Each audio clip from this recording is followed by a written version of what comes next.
Today I want you to push.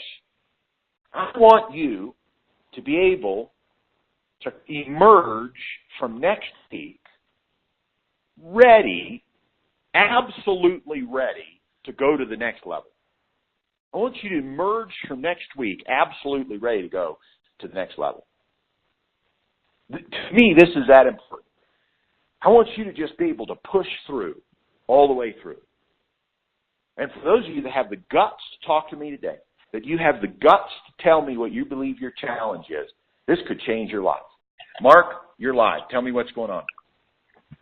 I am totally embarrassed to say I've been working on my legacy project for 14 years, and I don't have anything to show for it. It's been part of my dreams, my fantasies, my family knows all about this. We spent hundreds and hundreds and hundreds of dollars on domain names and hosting. And I do exactly what you're saying. I redo the outline every month. And so I appreciate you bringing this out. Took a lot of guts to say this, but this was a real eye-opener to me. So thank you for pushing it a little bit. Well, Mark, you're welcome. And I just applaud you for having the guts to be able to stand up and say it just like that. So I got to ask you this. Based on what you heard me say today, now obviously every little detail I gave today is not going to be perfect for your situation. You're going to have to adjust it a little bit. But based on what I shared with you today, are you willing to kind of take the plunge and say, you know what, I'm going to find a way to build this thing out in the next month or the next 2 months so that I don't spend 14 years of my life. You're not getting any younger, just like I'm not. I'm not getting any younger. You're not getting any younger. The next 14 years are going to pass. They're going to come and go. Whether you build your legacy in the next 3 months, you just take the next 14 years to do it. Are you willing to take the plunge the next month or two and just take action, take 90% action instead of perfection, and build this thing out in the next month or two? I'm absolutely willing. In fact, the freaking thing is done. It's done, and it's sitting on my computer. You know, there's a lot of fear. Don't want to be exposed. Feel like it's not good enough. You know, if this is supposed to be my legacy, then it's got to be great. It's got to be, you know, I don't live on a big house up on the hill. I'm just a regular guy, regular family. And so it's this fear of exposure, fear of, you know, but it's done. I mean, I could have the thing done. I mean, the final touches in a week. How would it feel to just be done? That'd be great. How would it feel, Mark, to put it out there? Even Scary. if it's not perfect. Just get it out there. And what if one person in the next year were to tell you that their life was changed by this thing that's still not perfect? How would it feel? Yeah. It would feel great. How long have you been following me, Mark? Off and on for several years, but full time since December or so, November. Okay, so you've had a good bit of exposure. Can I tell you something, Mark? Sorry. Over the last 10 years, God's changed a lot of lives through me being available on this call and a couple others and the work that I do. But can I tell you something, Mark? There's no one thing that I've done that is house on a hill level. There's no one thing that I've done that is like, okay, this legacy has to be perfect because it's my legacy. Not a single thing that I've done. But the week in, week out, being there is what changes people's lives. You know, imagine if you went to the gym once a decade and you did a full body workout with as much weight as you could possibly handle on every muscle in your body once every 10 years. Would that help you at all? No. You know, imagine if you went to church once every 10 years for 24 hours. You went to church for 24 hours.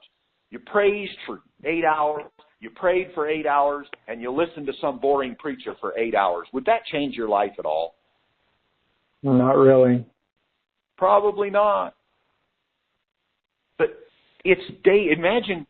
Are you married, Mark? I am, yes.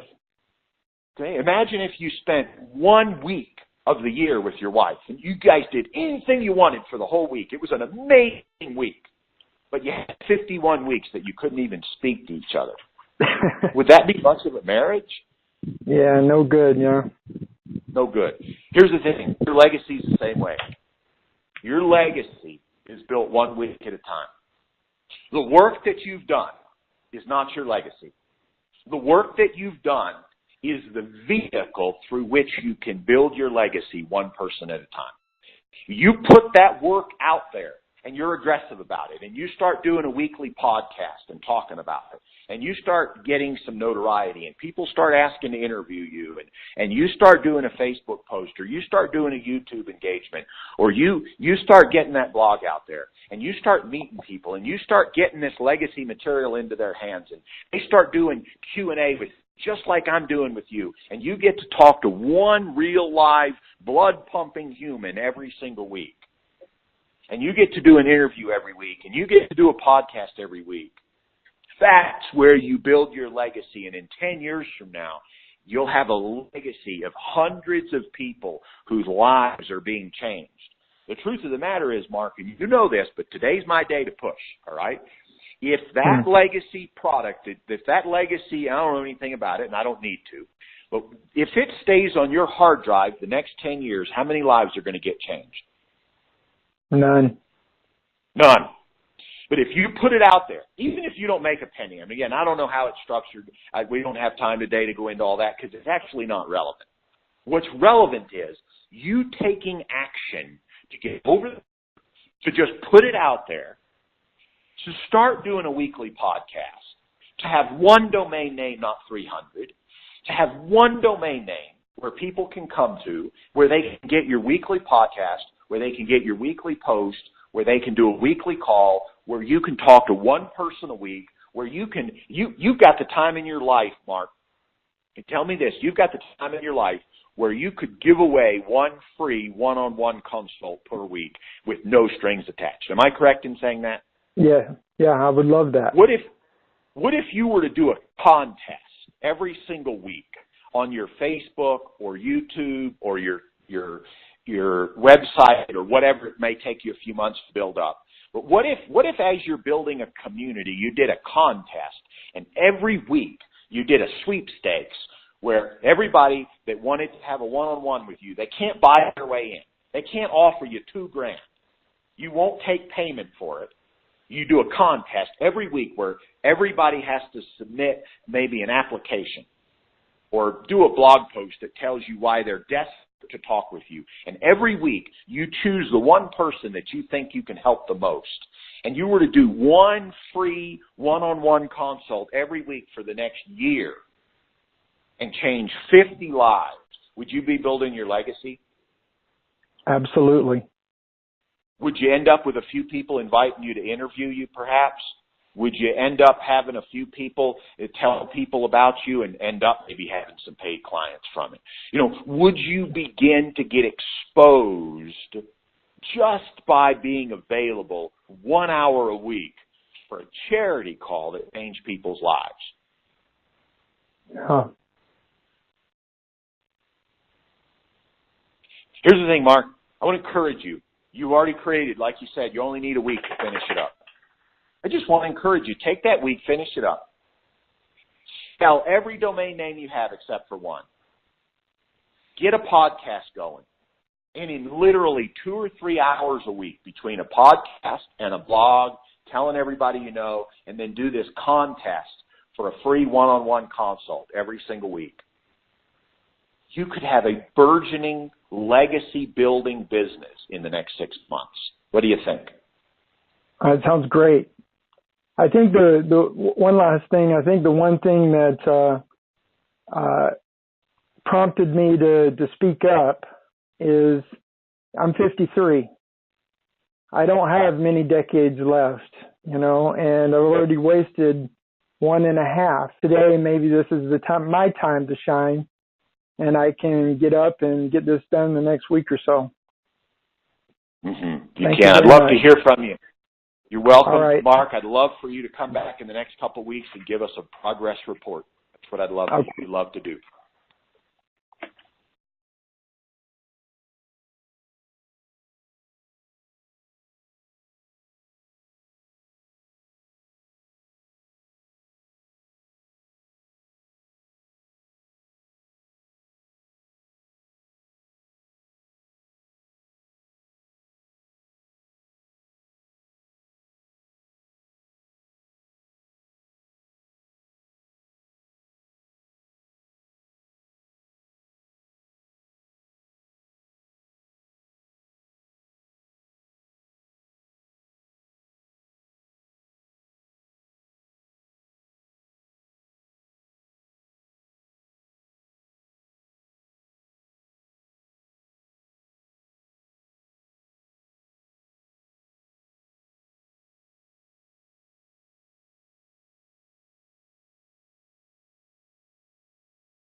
I'm going to go ahead and wrap up. And then as we wrap up this call, folks, I want to summarize a few things. I personally believe this is one of the most powerful calls I've done all year, because it is spurring folks to action in an amazing, amazing way. Sometimes you teach on a topic, and unfortunately, only a few people need each particular topic. What I've shared with you folks today, all of you can use this. All of you can use this. And what's really, really exciting is for those of you that were listening and didn't raise your hand, if you read between the lines, when I talked to Mark and Michael especially, you know, they were great examples of a project that needs to be finished. And I gave some quick and dirty ideas for implementation for just getting it done. And, of course, I gave Michael the warning, and I really give it to all of you. Don't get stuck because one step that I give you doesn't fit your personality and it won't work. You are responsible for figuring out how you work. You know, it's your responsibility to figure out, do you work better getting up at 6 a.m. in the morning? Are you a snoozer and you're better if you get up at 10 a.m.? Nobody can figure that out for you. You have the responsibility of figuring that out. It's kind of like if you have kids. You got 3 children. One of them is rambunctious, go-getter, aggressive. The other one goes into tears if you raise your voice at all. The rambunctious, aggressive, go-getter, if you whisper to that kid, nothing's going to happen. The only way to get that aggressive, rambunctious kid to do anything is to take them by the hand and get them all excited and do some rah-rah and go out there and help them with it. But if you were to try that with the other one, who tends to be more timid and maybe less secure, I don't even want to make it negative by saying less secure, but somebody, a child that's quieter, and use that approach, they're just going to go into their shell. But that's the kid that you put your arm around them and you say, hey, you know, let's work through this. You can't treat both those children exactly the same because it won't work. But your responsibility as a parent is to figure that out. A lot of times, folks, when they're trying to figure out how to build their business, instead of taking responsibility for figuring it out, they want to outsource the entire responsibility to their coach. But as a coach, my job is to give you ideas. My job is to say, come back in 3 weeks and report in. My job is to hold you accountable. And obviously, over time, I can help you figure out what your style is. But it's your responsibility to say, you know, I don't do well with that type of instruction. I don't do well with that type of situation. So find a way to make it work. Don't just say, okay, well, that won't work for me, so I can't do this. I'll just be stuck for another 10 years. Find a way. The successful people in this world find a way. You know, there's no one right way to win a war. There's no one right way to raise children. There's no one right way to be a husband or a wife. There's no one right way to go to church. There's no one right way to pray. But what there is the ability for you to take your God-given brain that God's given you and say, what works best for me? How do I communicate with my husband or wife best? How do I build a business best? How do I have the most energy? Do I need to get up at 6 in the morning and go to bed at 8? Or am I a snoozer and I have to get up at 10 and go to bed at midnight? You know, like, what is it going to take for you to build your business? And when you can figure that out and then just do it and don't let anything hold you back, don't let a single detail from me hold you back. Take my big picture, figure the details out if you have to. Folks, I encourage you. All of you have a 10-year project inside of you that could be done in a month or 2 or 3. I encourage you, come up with a reason to do it. Because the fact of the matter is the next 10 years are going to pass. They're going to come and go whether you do your project or not. Do you want to wake up for 10 years from now saying, well, I didn't do it? Or do you want to wake up 10 years from now and say, I did? What's going to feel better? And so, folks, at this point, that's what I'm giving you. I'm giving you a challenge to do that. You've got a long week ahead of you. Most of you have some time off next week. I encourage you, take advantage of this opportunity and be able to report back in after the holiday and say, wow, I've done something amazing.